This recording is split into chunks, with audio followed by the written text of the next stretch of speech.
महाभारत के युद्ध का 18वां दिन प्रातः काल पांडव निकल करके आए।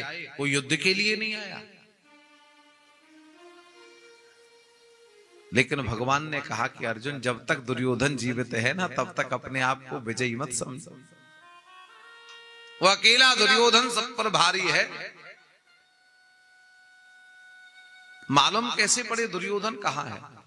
मालूम पड़ा कि ब्रह्म सरोवर में समाधिष्ट है। पांडवों को ले जाकर भगवान ने ललकार लगाई। सच्चा क्षत्रिय कभी युद्ध की ललकार से नहीं कर सकता। निकल करके आया, तुम 5 हो, मैं अकेला हूं। युधिष्ठिर ने कहा, एक से युद्ध करो। तो दुर्योधन ने कहा, मेरे बलवान, मेरे बराबर का बली तो भीम ही है, मैं इसी से युद्ध करूंगा। और दूसरी, भीम का आज वध करके मैं अपने पूरे के पूरे 99 भाइयों की मृत्यु का बदला भी लूंगा। अकेले भीम ने दुर्योधन के 99 भाइयों का वध किया। युद्ध प्रारंभ हो गया। भीम जब गदा का प्रहार करता है तो दुर्योधन हंसने लगता है, और दुर्योधन जब गदा का प्रहार करता है तो भीम विचलित हो जाता है। दुर्योधन अट्टहास कर रहा था। भीम ने देखा, कन्हैया ने अर्जुन से कहा, अर्जुन याद दिलाओ भीम को कि द्यूत क्रीड़ा गृह में भीम ने प्रतिज्ञा की थी, जिस जंघा पर तू नग्न करके द्रौपदी को बिठाना चाहता है, एक दिन में तेरी उस जंघा को तोड़ दूं। अर्जुन ने कहा, नहीं प्रभु, संभव नहीं है। क्यों?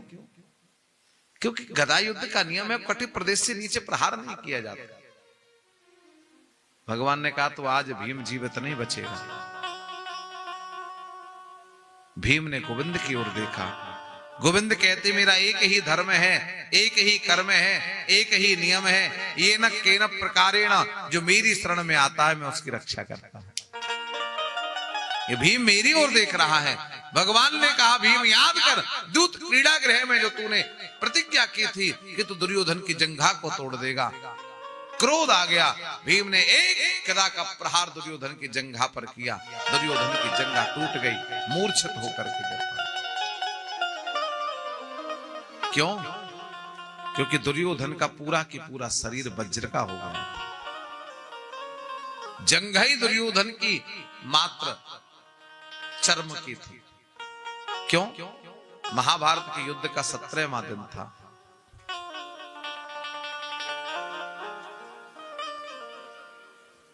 दुर्योधन माता गांधारी के शिविर में गया, और दुर्योधन ने माता गांधारी से निवेदन किया, मां, क्या एक बार भी आप अपने पुत्र को देखना नहीं चाहते? शास्त्र तो कहता है पुत्र का मुख देखने से नरक नहीं जाना पड़ता। जिसने पुत्र का मुख नहीं देखा वो स्वर्ग नहीं जाता, ऐसा लिखा है। पुत्र का मुख ही तो देखना है, और तुमने, तुम्हारे 100 पुत्र थे, एक का भी मुख नहीं देखा। 99 तो वीर गति को प्राप्त हो गए, एक बचा है। ये भी कब तक बचेगा मालूम नहीं।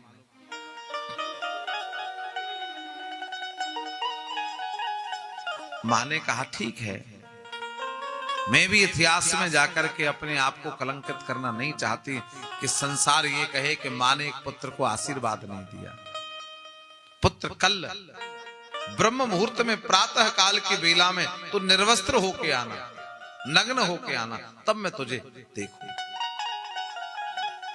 ब्रह्म मुहूर्त में ब्रह्म सरोवर में स्नान करके दुर्योधन जा रहा था। मेरी माताओं, मेरे बंधुओं, क्या कहूं आपसे, एक बार उस कृष्ण से अपना संबंध बनाकर तो देखो, उसको अपना बनाकर तो देखो, उससे संबंध निभाकर तो देखो। आप सो जाओगे, आपकी रक्षा के वो जग जाएगा। शिविर में पांडव तो सो रहे थे, लेकिन पांडवों की रक्षा के लिए गोविंद जग रहे थे।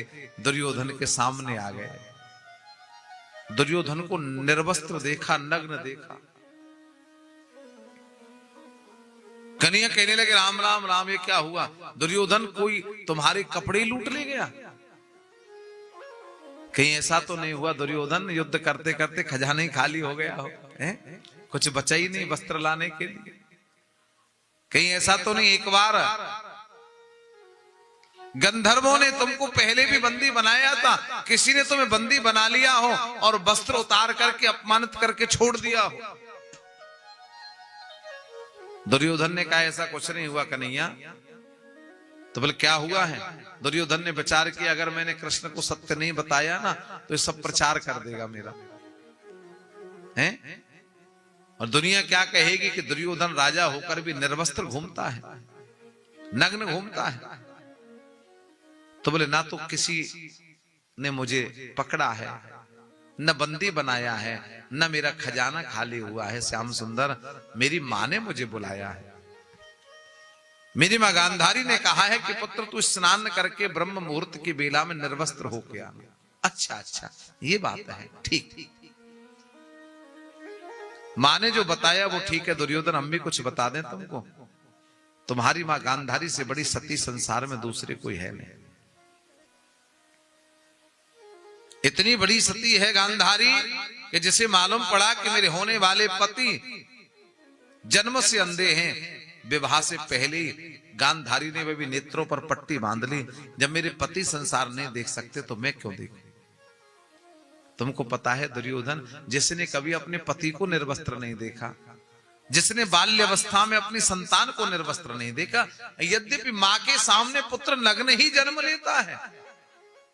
ये नियम है कि मां ही उसे वस्त्र पहनना सिखाती है, इसलिए मां के सामने निर्वस्त्र होने में कोई दोष नहीं है। परंतु दुर्योधन, में बताऊं ना, वो एक आयु होती है, वो एक आयु की सीमा होती है। तूने उस सीमा का अतिक्रमण कर लिया है। कहीं ऐसा ना हो अचानक से तुम द्रौपदी गांधारी के सामने जाओ और गांधारी तुम्हें देखे। जिसने कभी अपने पति को निर्वस्त्र नहीं देखा हो, अपनी संतानों को निर्वस्त्र नहीं देखा हो, जिसके वर्षों से आंखों पर पट्टी बंधी हो, और वो अचानक से इतने विशाल अपने पुत्र को, बृहद आकार के पुत्र को निर्वस्त्र देखेगी और कहीं उसके मुख से दुर्योधन साप निकल गया ना, तो देवता भी तुम्हें बचा नहीं पाएंगे। गांधारी के सांप से रक्षा करने के सामर्थ्य देवताओं की भी नहीं। अब विचार करना तुम्हारा काम है, बताना मेरा काम था। अब दुर्योधन सोचने लगा, कन्हैया ने पहली बार मतलब की बात कही। मैं समझता था कृष्ण मेरा शुभचिंतक नहीं है, लेकिन आज मेरी समझ में आया कृष्ण मेरा भी शुभचिंतक है। बताओ, इतनी अच्छी बात कह दी, सत्य ही तो कहा। अरे कम से कम मुझे तो विचार करना चाहिए था कि मैं इस अवस्था में माँ के सामने जाऊंगा, माँ मुझे देखेगी और मैं नग्न खड़ा रहूंगा तो मुझे लाज नहीं आएगी। मेरा भी तो कर्तव्य है, मैंने ये विचार ही क्यों नहीं किया। कृष्ण आपके लिए बहुत बहुत साधुवाद, धन्यवाद। एक बलकल वस्त्र वृक्ष के पत्ते लेकर के अपनी जंघा पर लपेटे पहुंच गया गांधारी के शिविर में। गांधारी ने देखा, नेत्र खोले ऊपर से नीचे तक, नीचे से ऊपर तक।